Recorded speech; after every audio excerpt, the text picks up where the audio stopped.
আমি বক্তব্য একেবারেই সংক্ষিপ্ত করতে চাই, কারণ এটা কোনো আন্দোলনের কোনো বিষয় না। আমরা এসেছি স্মারকলিপি দিতে। আমরা দৃষ্টি আকর্ষণ করতে চাচ্ছি মাননীয় প্রধানমন্ত্রী, যিনি বর্তমানে দেশকে পরিচালনা করছেন, জনাব তারেক রহমানকে, এবং এটার যথাযথ কর্তৃপক্ষ হচ্ছেন আমাদের জেলা প্রশাসন, এবং জেলা প্রশাসনের নেতৃত্বে আছেন আমাদের আজকের সভার সভাপতি মাননীয় জেলা প্রশাসক।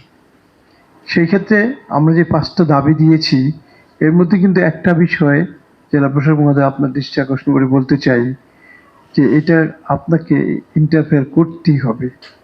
পিপিপিটারটা আপনার একটা মতামত একটা জেলার অনেক কিছুকে শান্তিপূর্ণ রাখতে পারে। আমরা রাজনৈতিক উদ্দেশ্যে করি, কিন্তু এইটা নিয়ে কোনো রাজনীতি আমরা করছি না। আমরা শুধু একটা মাত্র আমাদের যে দুর্ভোগ, এই দুর্ভোগটাকে লাঘব করার জন্য এবং জেলাবাসীর একটা জ্বলন্ত, যে কোনো সময় একটা ডিএসএলআর কাঠি জ্বালালে জেলাটা জ্বলে উঠবে। আপনাকে শুধু ইঙ্গিতে কথাটা বলে দিলাম, আমরা কিন্তু সেটা চাই না, কারণ প্রিপেড মিটার নিয়ে আমরা যে কোনো ঝুঁকি নিতে আমরা প্রস্তুত।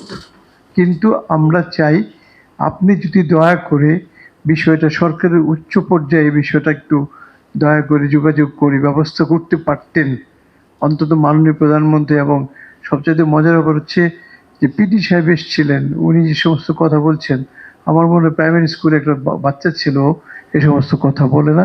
অনেকে আমরা সেখানে ছিলাম, এবং এটা বলেছে যে এতগুলি মিটার আমি কি করব, শেষ পর্যন্ত এই কথাটা বললো। এত মিটার কী করবে, এটা তো আপনার ব্যক্তিগত ব্যাপার না, সরকারের ব্যাপার। আর বিগত সরকার এটা করেছে।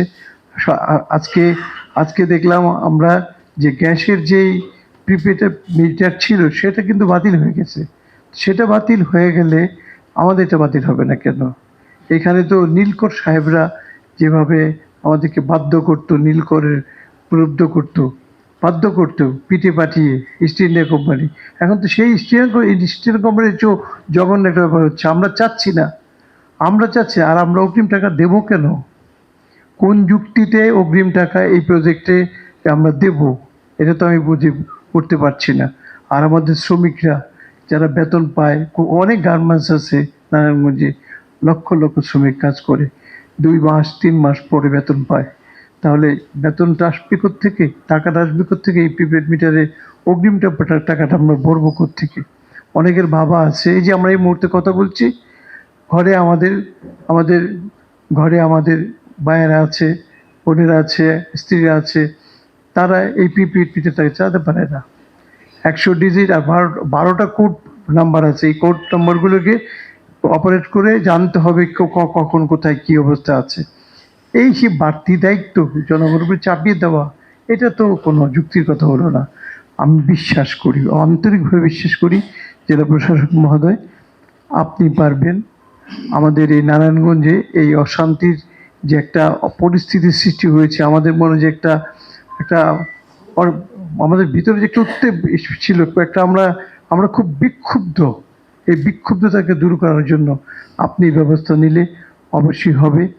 এমপি মহোদয়দের সাথে কথা আমাদের হয়েছে, তারাও বলেছে তাৎক্ষণিকভাবে। কালাম সাহেব ইঞ্জিনিয়ার সাহেবকে বলেছে, আমাদের চিফ ইঞ্জিনিয়ারকে নারায়ণগঞ্জের তত্ত্বাবধায়ক, তাকে বলেছে যে আমরা উপরে কথা না বলা পর্যন্ত পরবর্তী কোনো স্টেপ নেবেন না, আমাদের সামনে এই কথাটা বলেছে। আমি বিশ্বাস করি যে সব রকম আমরা আন্দোলনের কথা বলবো, হরতাল ডাকবো, কিন্তু তাতে করে দুর্ভোগ বাড়বে। দুর্ভোগ তো আমরা বাড়াতে চাই না। আমাদের কিন্তু তো টার্গেট নাই, আমাদের টার্গেট একটাই, যে আমাদের জীবনটাকে সুন্দর করার জন্য আমরা যেভাবে আছি, এই যে আমরা যেভাবে এখানে আছি ডিজিটাল মিটারের জগতে, আমরা ডিজিটাল মিটারে থাকতে চাই, এটার বাইরে আমরা যেতে চাই না। এইটা হলো প্রিপেড মিটারের ব্যাপারে। আর এই আরেকটা কথা হচ্ছে যে প্রাসঙ্গিক কথা হলো